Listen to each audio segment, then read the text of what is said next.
Hi, I'm JJ Duncan with Zimbio.com, and I'm here with Adam McKay, the director of The Big Short, and we're going to ask him a few questions about what it was like to have Steve Carell and the rest of these stars on set portray this real-life event that affected the entire country, the entire world, and what was it that originally drew you to this story? You know, I read the book. I picked it up one night at like 9 o'clock. We were getting in bed, and I was like, oh, I'm going to take a look at this, and I couldn't put it down. And so I read it till like 6 in the morning, and my wife was like, what the hell were you doing? And it was just the book had this incredible sense of like pacing, and it was like a thriller, yet it was kind of funny, it was always interesting, and then obviously it was tragic. And I think of all the books I've read in the last 10 or 15 years, I really just felt that it kind of summed up where America is at right now, beyond even banking. The idea of like these systems becoming legally corrupt and money just altering people's perspective.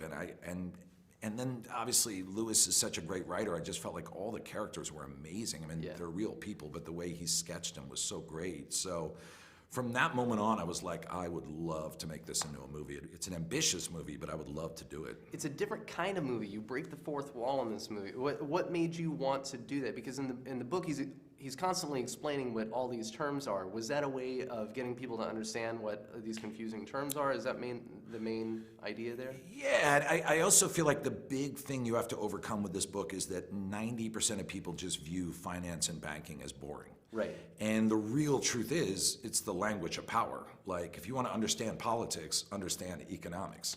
If you want to understand why your sports team is doing what it's doing, understand economics. If you want to understand why your school is messed up, understand economics. But yet there's been this kind of perception that it's boring. So I really felt like Lewis did some of that in his book, where he would do little footnotes. Yeah. Like, if you've followed it to this far, you deserve a gold star.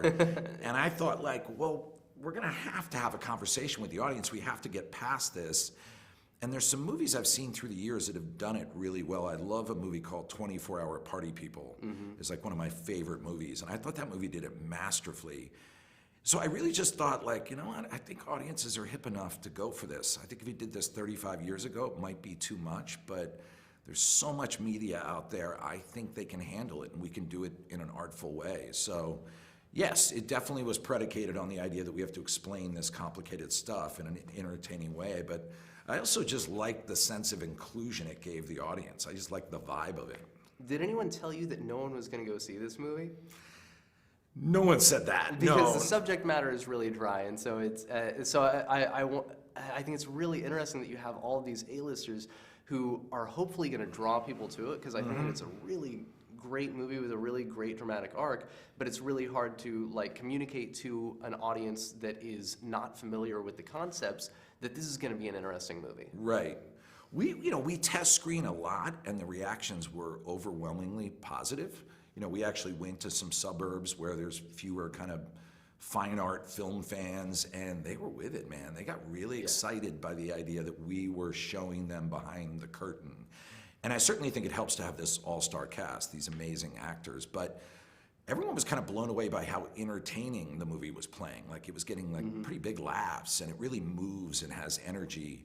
So, our hope is that anyone that would be reluctant to go see this movie because of the subject matter would then hear, no, you got to go see it. It's not what you think.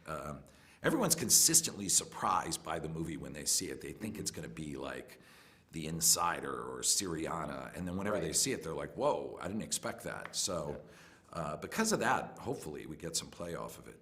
So how did you go about portraying real life people? Because a lot of these, all of these people participated in the book by, participating in interviews with Michael Lewis, but not all of them are portrayed in the movie with their real names. It was, I met with all the real people. I had dinner with all of them to make sure they were cool with it, and to make sure they understood the guy who did Talladega Nights is not going to do a slapstick version of their lives.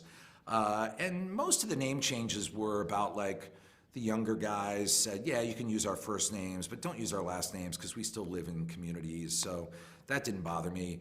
The only real big name change was the Mark Baum is Steve Eisman, and that was about the family tragedy. Yeah, that was changed for the movie. That was changed, and in real life it's much, much worse. And We all agreed it was so sensitive that the family wasn't comfortable with it. I wasn't entirely comfortable with it. So we ended up fictionalizing that tragedy. And because of that, he didn't want his real name. He didn't want people to think that his brother had committed suicide. So the good news was, so long as we had the real life stories and the events, it didn't really matter. And the movie is, I mean, I think there's maybe one or two things in the movie that we condense a little bit, but otherwise it's 100% accurate. Well, I think that's all the time that we have, but thank you very much for speaking with me. My pleasure. And I wish you all the luck in the world. I think it's a really cool movie. Thank you so much, man. Great talking with you. Yeah.